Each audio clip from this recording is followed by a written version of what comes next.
this is Reverend Don Lewis, and welcome to another episode of Living the Wiccan Life. Today, our guest is Lydia Crabtree of Family Wiccan Tradition International. I hope that you enjoy this interview. My name is Lydia Crabtree. I'm with Family Wiccan Traditions International, and I'm also an author with LWL Press. And would you care to talk about the Family Wiccan Tradition International a little bit? Sure. Family Wiccan Traditions International was a website first, and it came out of a series of writings that I had done that my husband read and felt like the world should know about. So he bought the website, and in the South, where I come from, when you say family traditions, you actually are talking about a country western song, and it really wasn't going down with what we do in Wicca. So we put in family Wiccan traditions to indicate the legally referred to term in the United States to explain what earth-based religion is. So that's kind of how the name came about. And we had the site up for a year and a half or so before people started calling and asking how they could join, and my husband and I were like, are you serious? So that's how the tradition came about. And now we have a board of directors, and we have members all over the United States and Canada and a few in Great Britain, and it's just kind of taken off. It's something that seems to resonate with people. The writings that initially founded FWTI resonate with people very well. So it's kind of where it came from. And now we call ourselves a tradition of traditions. What we do is we encourage family units to practice craft together, or any spiritual path together. That's wonderful. So we have people who, and this is no lie, we actually have family covens who are, a mother is the Russian Orthodox and the father is traditional Wicca, going through a Gardnerian circle, and they teach their child both of their religions. And that really is the epitome of what FWTI is about. In my own home, I'm a Celtic witch through and through. My husband is shaman, American shaman through and through, and my son is Nordic. And we kind of just, figure out how we're going to blend that and promote that within each one of us and go for it. And that's really what we do. We really try to bring these different styles of spirituality together for families and give people tools to do it. That's actually exactly what my book is about. My book is called Family Coven, and it's about how to develop your own family spirituality.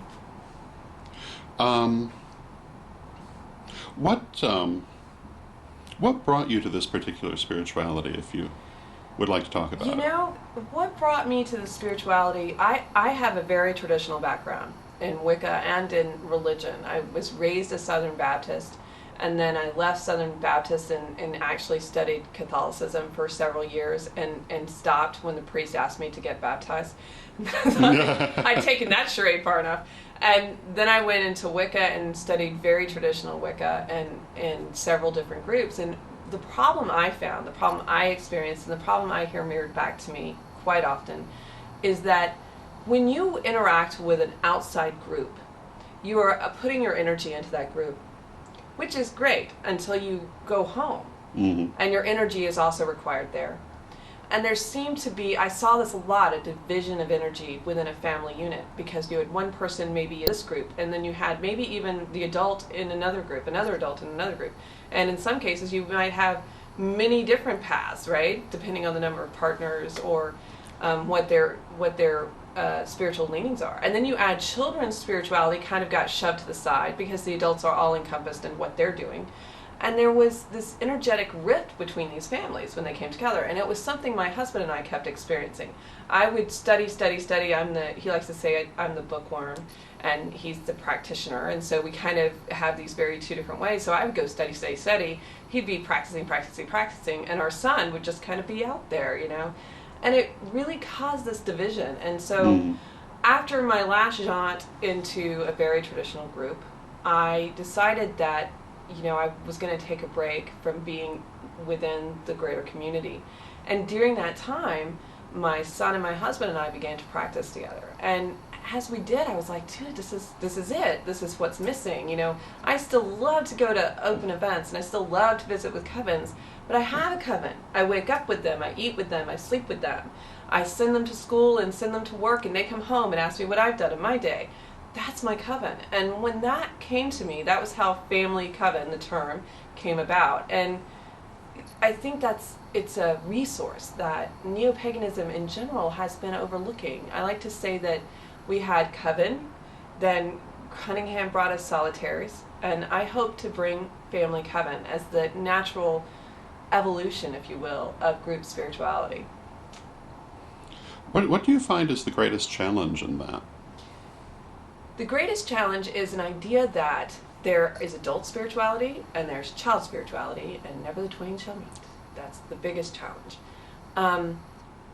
When you talk about spirituality, the thing you should impress upon people is that spirit is in each of us. A small portion, I can bring a small portion, my son can bring a portion, and my husband can bring a portion. Anybody else that comes along can bring a portion. It is the unique blending of those portions that brings us a divine experience unlike any other. When you talk about the laws of magic, then you get into talking about how contagion and knowing someone's name, spiritual and other, all of those things kind of bring a power to them. Well, when you live with a family unit, the laws of magic are exponentially exposed because you are exposed to each other more, you're exposed to each other's magic more, you eat with them, you sleep with them, and because of that it develops a basis, a foundation that is unlike anything else. So convincing parents they can have that becomes the challenge. Convincing partners that they can have that if they have no children becomes a challenge. We live especially in Wicca, everybody likes to say, we're a religion of individuals.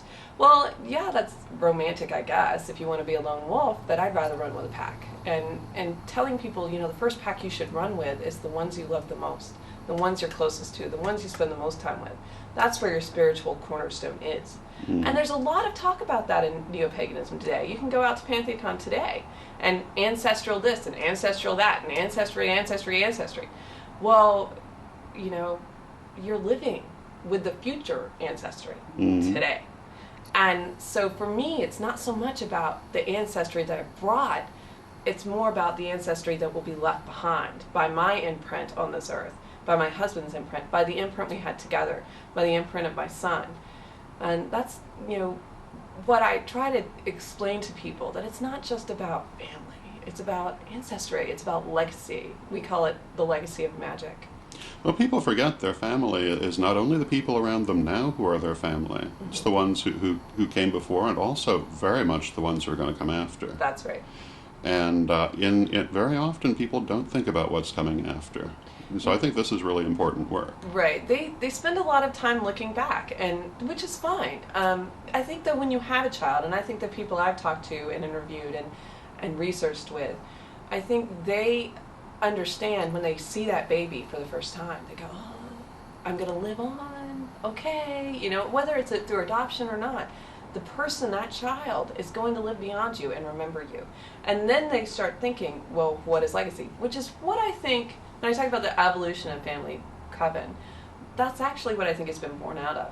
People who get together, and even if you're just in a partnership, regardless of the number or gender of partners you end up with, when you look at each other, you think, oh, I see my future. You don't see your past, you see your future. You see sitting in rocking chairs. You see, owning that homestead. You see those things. That's all in your future. That's what love brings. And that's one of the things we try to encourage in FWTI, and I personally try to encourage in my work. Well, if people would like to learn more about your work, where would you send them? I would send them first and foremost to the original website, which is still up and running, familywiccantradition.org. And we also have developed a community website. We found a need for family covens to interact with each other and share their experiences in blending paths. And so we set up a special place for that called familywiccancommunity.com. And you can go there. It's a forum site that you can get onto and interact with other people. We have lots of resources for teaching children and for teaching adults. They're all on that website. And then if you want to learn more about where I'm going to be and what I'm doing, you can go to lydiacrabtree.com. All of those places are where I am, and you can read some of my excerpts of my upcoming book on lydiacrabtree.com. Thank you very much. Thank you. You have a wonderful weekend. You too. I hope that you enjoyed this episode of Living the Wiccan Life, and that you'll join us again for our next episode. Until then, may you blessed be.